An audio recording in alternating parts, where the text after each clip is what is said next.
everybody, and welcome to Taking Control, the ADHD podcast on rashpixel.fm. I'm Pete Wright, and that right there, excited for a new digital episode, Woohoo! is Nikki Kinzer. Hello, everyone. Yay! Hello, Pete Wright. Yay! Go digital! I know. I'm ready to learn. We're talking about educational tools, things to make the tech that you can use to make going back to school easier and more efficient if you spend just a little time to learn it. So I'm very excited about this. First, before we dig in, head over to TakeControlADHD.com, get to know us a little bit better, and listen to the show right on the website. Subscribe for free to the mailing list, and make sure you don't miss a single episode. Connect with us, as always, on Twitter and Facebook. We love hearing from you, particularly this episode. Let us know what tools and tech you're using to make your school adventure that much easier. And call us 503-664-4ADD, 664-4ADD.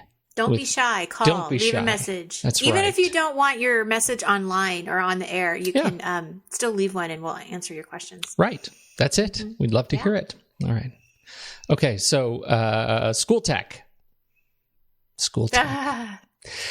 I went round and round and trying to figure out how to address the idea of technology in the classroom. And because as a faculty member, as an instructor at a university, I see a lot of technology, and it's fun. It's fun to see what other students are using and to see where technology is sort of moving in the classroom. You see these trends where certain new tech will spike, and then eventually it'll either wear off or people get frustrated and realize it doesn't work the way they want it, and then it'll eventually kind of normalize into some generic thing for a year or two, and then spike again. So it's fun. It's a little laboratory. You know what amazes me? I just have to say, I don't think that I'm old. I really don't. I look at myself and I think I'm young. I'm not really that young, but I'm not that old. But it amazes me when I think about when I was in college that no one had technology. We had a computer lab. So if you wanted to type a paper or have a paper in a Word document, you had to go to the computer lab at the library, and they were the old fashioned, computers that were green lettering, Oh yeah. With the monochrome screen. Yeah, and you would handwrite your paper in a spiral notebook. And so you'd go to the computer lab on finals week, and you would see all of the computers, everybody's lined up at the computers, and they'd have stacks of paper, of handwritten term papers ripped out of their spiral notebook. So you'd have all the little paper confetti that's kind of torn and paper dust, and they would all be stacked because they put the computers too close together. So you'd stack up your paper. It would all kind of bend on top of the mouse that you'd be using. It was a mess. It was a nightmare. How did we survive? How did we survive? And how did we survive without phones, iPads? I mean, it's crazy to me. I was thinking about it. When I was in college, we had just crested the wave of, you know what I could do? I could take a portable cassette recorder and put it in the classroom and record lectures on cassette. That was the newest thing that I knew. That. Yeah. I had a cassette player that I recorded lectures on. Yep. Carried it with me. Yep, you carry it with you. Rewound, fast forward, pause, rewound, fast forward, tapes, pause. They became valuable, right? If you were the person who recorded the lectures, you had friends who thought really highly of you. Yeah. Friends who probably didn't go to class. It's crazy. Oh, those were the days. So on a side note, because I know you're talking about technology, and this is a completely different type of tech. Well, it's still technology, but it's about safety technology. And I thought I was watching the Today Show yesterday, and they had 3 apps that they shared about safety, and it was specific to college campuses, but it could be for anybody, right? If you're walking from place to place at nighttime or whatever. Right, but they're great safety apps, and so. And I won't go through each of them because I don't know exactly what they were called, but we can put them in the show notes anyway because they were really good and it caught my attention. As I was making lunches for my kids, I actually stopped and looked at it and I thought, oh my gosh, what a great thing to have as, a young woman, young man walking in the middle of the night or walking from a late class home. And it's kind of nerve wracking to be able to have that app at your hands and know that, you could get help immediately or people are watching out for you. These things were crazy good.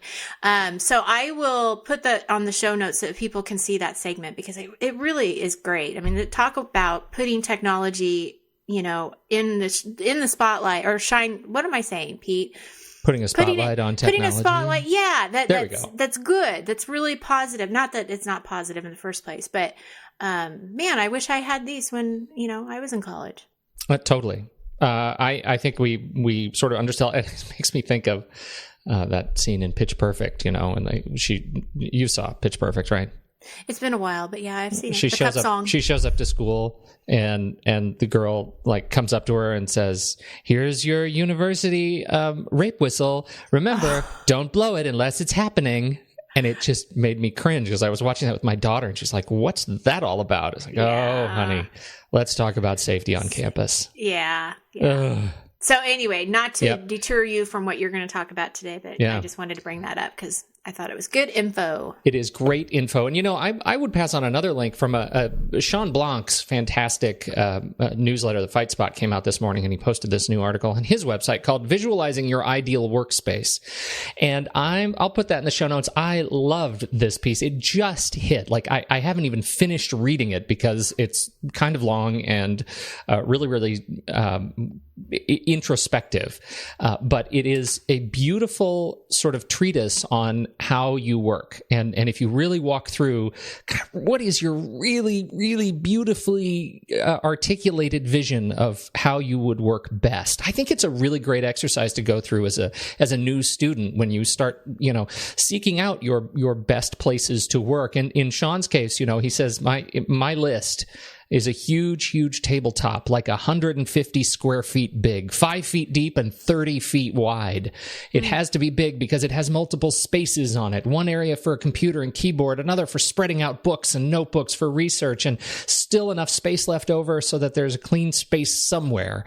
In short, big enough to spread out without taking over everything. And I love the idea, when you think about what's your ideal space look like, 150 square foot table is not what would have come to mind without really kind of going through the exercise.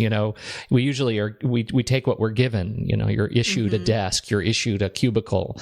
But I love this idea of thinking about the space that we inhabit. So I'll put that in the show notes too. It's a great sounds one. Great. I'll have to check it out.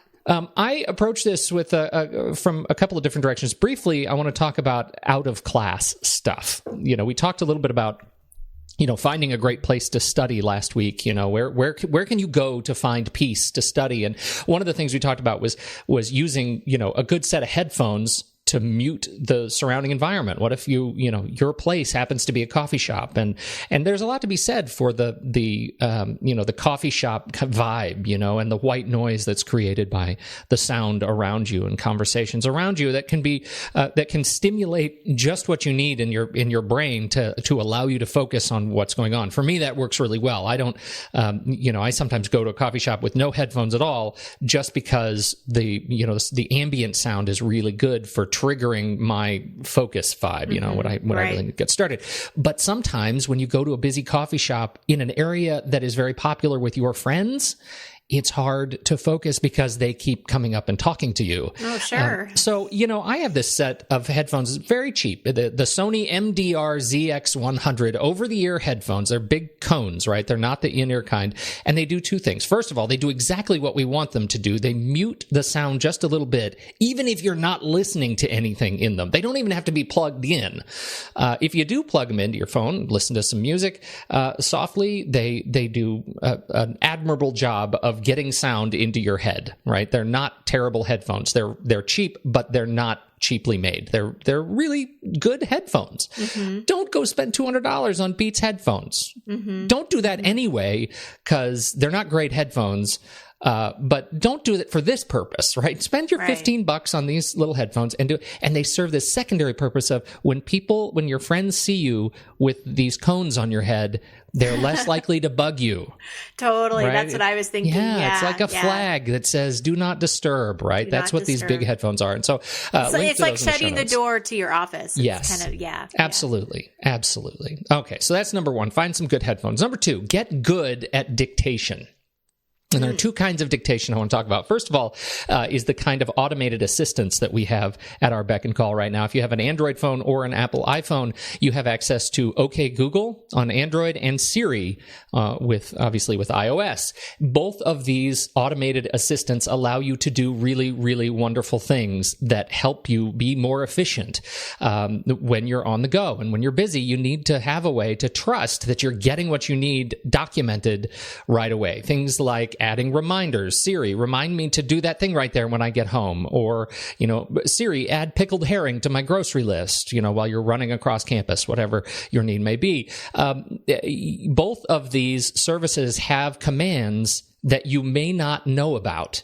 They are growing, it seems, daily in their facility with interacting with your life. And so I would strongly encourage you to visit the links we put in the website for OK Google commands and Siri commands and spend a few minutes just acclimating yourself to what you can do with these things. Both of them do some really wonderful integration with your calendar that I have been exploring a lot of late. If you are the kind of person to put destinations, put your addresses in your calendar of your appointments, like going to the doctor and actually putting the doctor's address in the calendar, then they will give you these proactive reminders. And so I'll get this thing that says, hey, traffic is light right now. You can leave as late as 1:40 to get to your appointment by 2. Wow, that's cool. It's really great. I mean, in terms of kind of managing your time without having to think about it, really, really great set of things. So I would definitely recommend to get to know the technology you're carrying in your pocket, whether it's Android or iOS, and get better at it because it will make your life easier. Now, the second part of dictation is actually dictating to write. And this is harder to do because it takes practice. Right? You think that you just want to sit down and say, okay, computer, here's what I want you to say, and that it will just write magically what you put on the screen. And both or all of the major platforms offer the ability to do this. In some cases right out of the box. You don't even need an extra tool. On the Mac, you can just double tap the function key on the latest versions of the Mac operating system with your cursor in any text field, and you can start talking, and it will dictate what you say, just like Siri does on your phone, which is incredibly useful when you're trying to dictate a long document.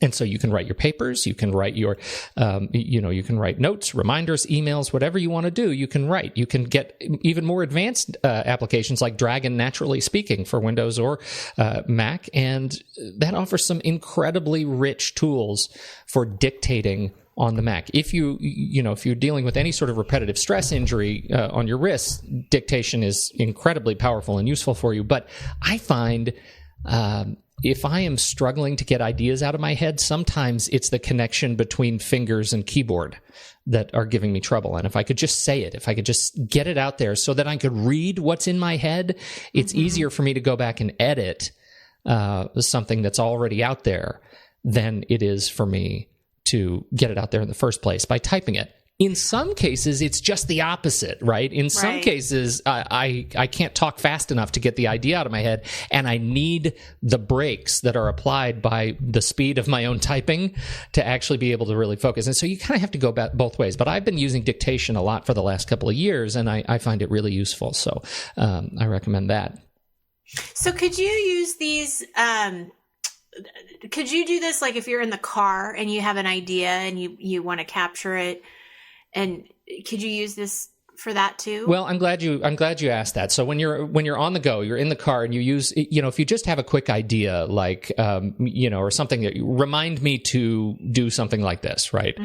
You can say that to, for example, Siri, and say, Siri, remind me to do this thing, and get your idea out there. It's like one sentence, and then it automatically is added to your reminders list. And you can even say something like, remind me to write up this paragraph and send this email to such and such when I get home. And the Siri knows where your home is. So as soon as you open the garage door, you pull into your house, you get a little alert on your phone that reminds you the thing you were thinking about. So that's incredibly useful. Now, if you have a longer idea, sometimes dictation on the go in particular is tough because you have ambient noise, you're kind of on the phone, you hear the car noise, if your car is kind of loud or you have a window open, whatever. Sometimes the dictation is not all that accurate and you just need to muse for a little bit. I find myself, sometimes I just need to talk, and I don't want it to dictate. I don't want it to stop. Particularly when you're on the go, you can only dictate a sentence or two before Siri says, wait a minute, I got to go talk to the server and translate all this into text. So I use an app called Dictate Plus, and it is a really useful app. It just allows you, it's like a connected recorder, right? It's that cassette recorder we were talking about that allows you to simply, turn it on, press record a lecture or meeting or even just a quick note. And when you're done, you can automatically, run it through a workflow that will say, add a title to it, drop it into a Dropbox folder, which will automatically sync to your Dropbox account. And then when you get home, you open up your Dropbox folder and right there in your little dictation inbox is the thing that you just said in the car a few minutes ago. Okay, so that's helpful because I was thinking, I'll listen to podcasts a lot in the car, right? Uh-huh. And you'll get an idea or you want to capture something. And so I'm writing it, on a little piece of receipt paper that I found in my console.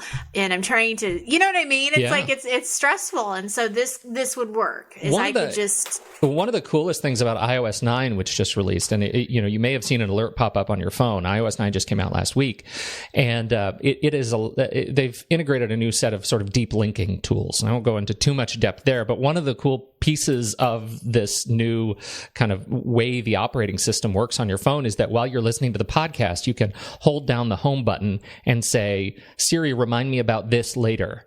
And Siri knows what you're doing right now, and so it'll put a link to what you are doing at the time in a reminder and save that for you. The link of the podcast? The link to the podcast, yeah.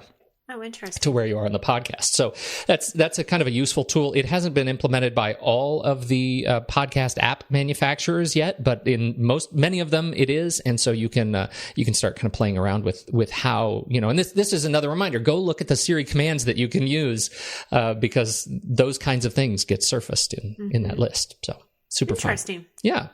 Now, I really like Dictate Plus because it allows you to record and do things with longer sessions, right? So if you have long meetings or long course lectures, you just put your phone down and turn it on and hit record, and you're recording the whole thing. When you're done, you can export it and have it automatically export up to Dropbox or Box.net or Google Drive or iCloud Drive or OneDrive, whatever your tool of choice. You can even set up, custom FTP or SFTP folders, if you're familiar with those.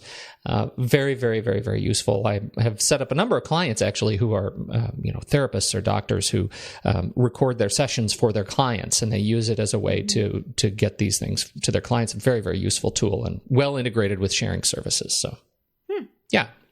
Okay, so that's Dictate Plus. Check that out. Now, what about when you're in class? This gets to, this whole concept around digital note-taking, right? And we've talked about digital note-taking because we've talked about the LiveScribe line of pens.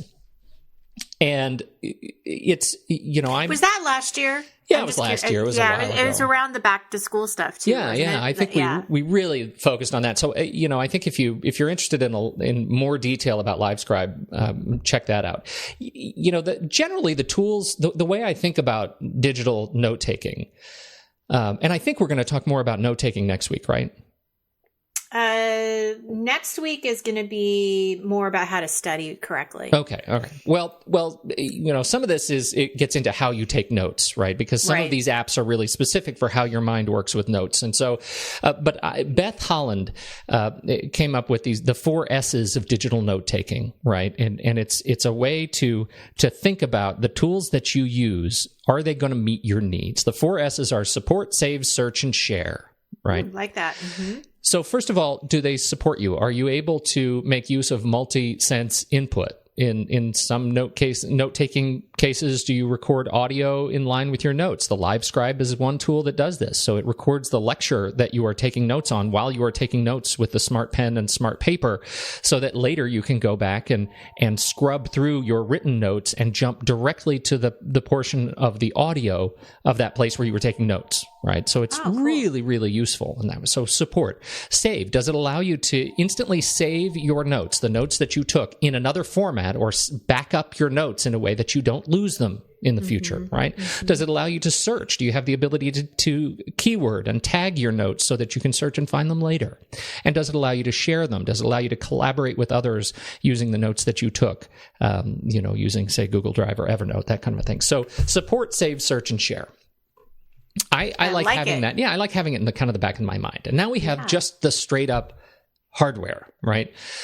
So I don't know, the stylus. We start with the stylus because, we've had the stylus for a long time. It's the plastic tool that some are smarter than others that allows you to write directly on your screen. Windows has had the ability to buy a computer that you can write on, like a convertible sort of hybrid that you can write on for a long time. And so if you I think the ThinkPads were really solid with this particular technology. The Surface Pro 3 is one that I think is worlds better than the past iterations of it. But they're still a little bit wonky.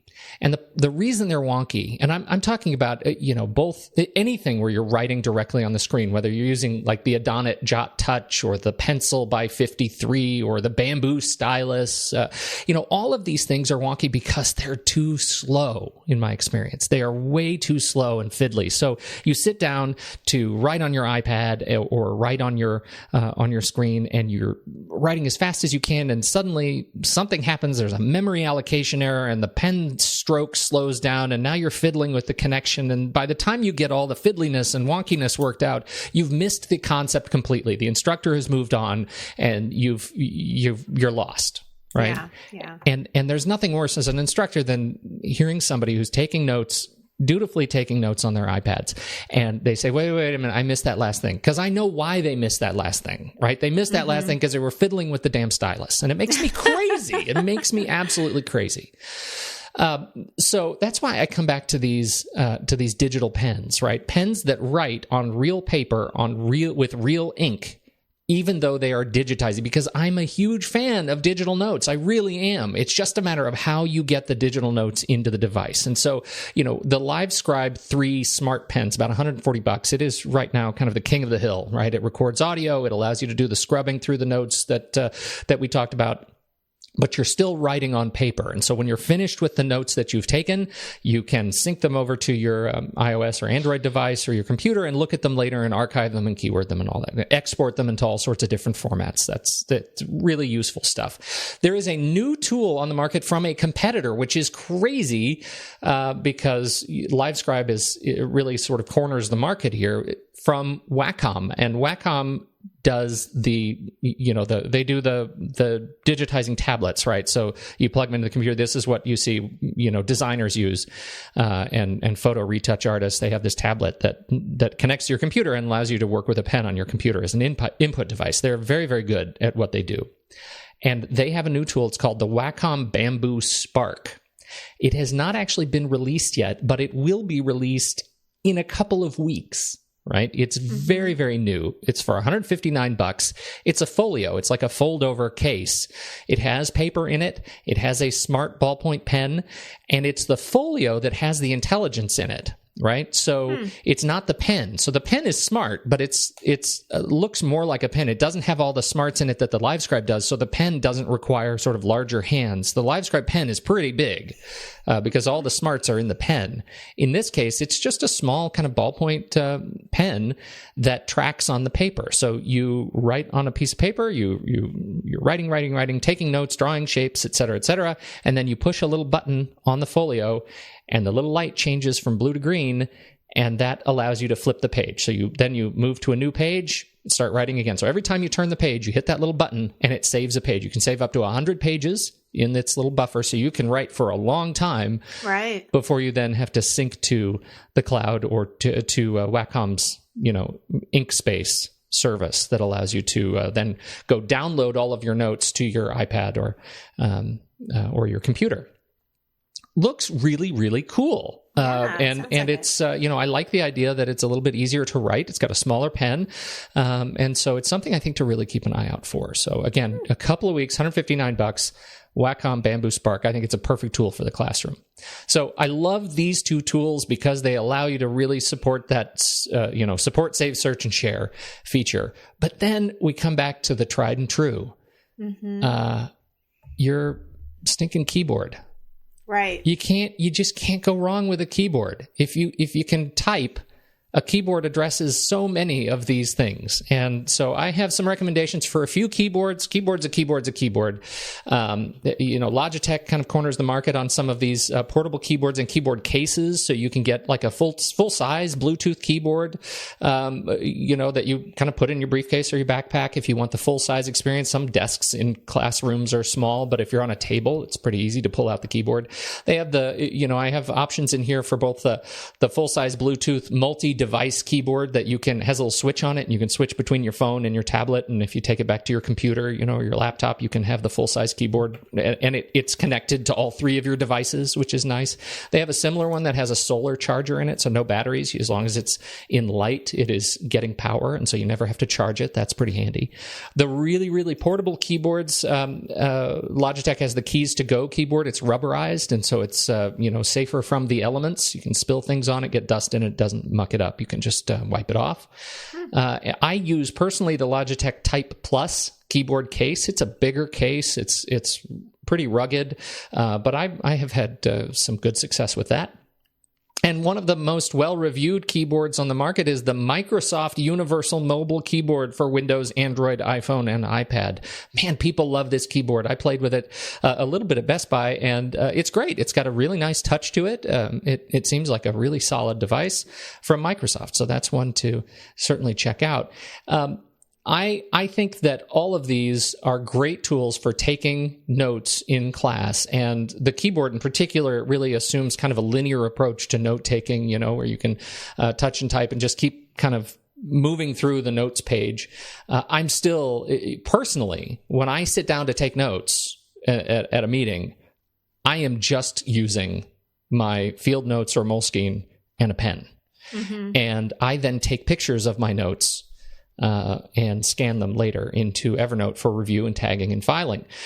So I don't personally, as somebody who has used all of these things in some capacity, even the digital note-taking, digital pens, I still come back to the easiest, most streamlined way to get notes into my computer, which is just write it. Just write it. And then take a picture of it. It is absolutely the cheapest way to get notes into your system. Mm-hmm. Finally, we've talked about mind mapping in the past. Now, mind mapping is a different style of note taking. And we may talk about some of these other note taking styles, whether you're looking at sort of the outline format or Cornell method of note taking, but mind mapping is its own unique kind of style and does really merit a different kind of app. And so there are a couple of apps to look at that I recommend. The very favorite is MindNode.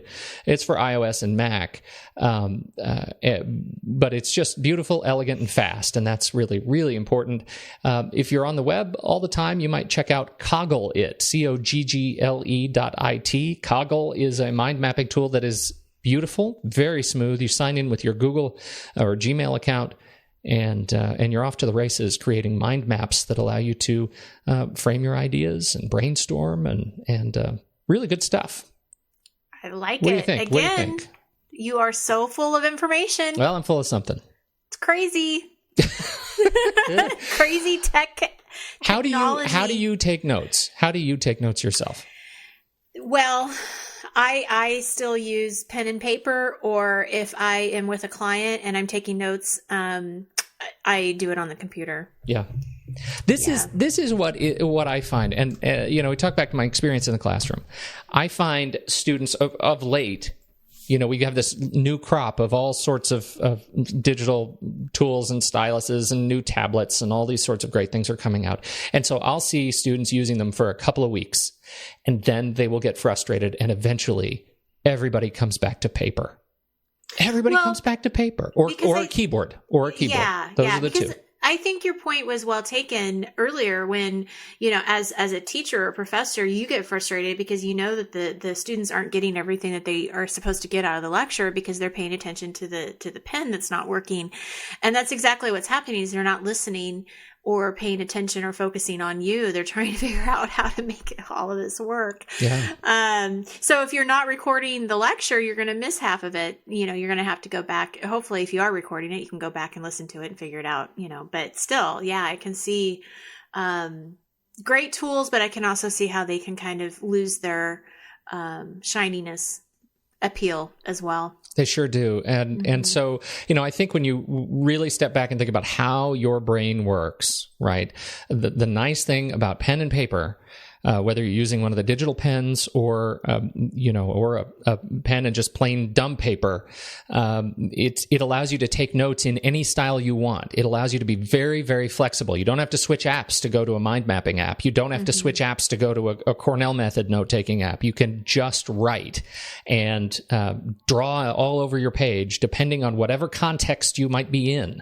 If you need to mind map to do some brainstorming for a group activity, great. You can just do that. You can turn the page and you can come back to Cornell method where you're writing cues and cues and notes and summaries and all of these things you can do quite fluidly. I think the bigger question then becomes, how do you digitize your notes and how do you keep track of them later? Mm-hmm. And I did mention, I have talked so much about ScanBot. I put links to it in the show notes. Again, I'm a huge fan of this little app in terms of being able to quickly digitize and get my notes into Evernote. But, I don't know. I feel like we've talked about that a bunch. I don't mean to kind of give it short shrift, but in our paperless discussion from a little while back, we went into some detail on that. So might be worth reviewing that particular episode. I like the 4 S's that you brought up too: support, save, search, and share. I think that's a really great way of sort of figuring out if what you're doing is effective.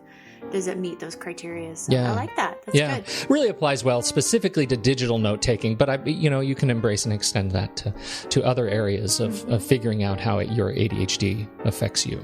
So super good stuff. I like it, Pete Wright. Thank you so much. Well, thank you so much. It's been another real treat. I like digging into this stuff. Obviously, I get very excited about it. So thank you all for listening and downloading. Again, show notes with links to all of these products and apps are on the website, TakeControlADHD.com.